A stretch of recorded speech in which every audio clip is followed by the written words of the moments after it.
ఇవాళటి కథ మద్యానికి మాటొస్తే. చావు బతుకుల మధ్య ఉన్న ఒక వ్యక్తి భార్య మద్యంతో ఇలా అంటుంది. నీ వల్లే నా భర్త ఈ స్థితికి వచ్చాడు, నువ్వు వ్యసనంగా మార్చుకున్నావు కాబట్టి ఈ రోజు చావు బతుకుల మధ్య ఉన్నాడు అని మద్యాన్ని నిందించింది.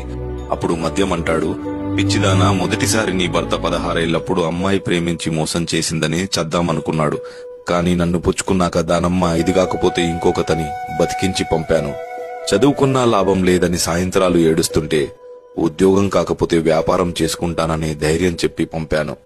అమ్మ చనిపోయినప్పుడు, నాన్న కాలం చేసినప్పుడు నిద్రలేక ఏడుస్తున్న కళ్ళకి మత్తు పొరులు కప్పి నిద్రపుచ్చింది నేనే. మోసాలను మన్నించేలా, కష్టాలను భరించేలా, వెన్నుపోట్లను తట్టుకునేలా ధైర్యం ఇచ్చింది నేనే. పట్టించుకునేవాడు లేనప్పుడు, పలకరించేవాడు కరువైనప్పుడు స్నేహితుడిలా నిలిచింది నేనే. సంసారం ఈదలేక, పెట్టే బాధలు చెప్పుకోలేక చేతగాని దద్దమ్మ అని అంటుంటే ఎక్కడ ఉరితాడికు దగ్గరవుతాడో అని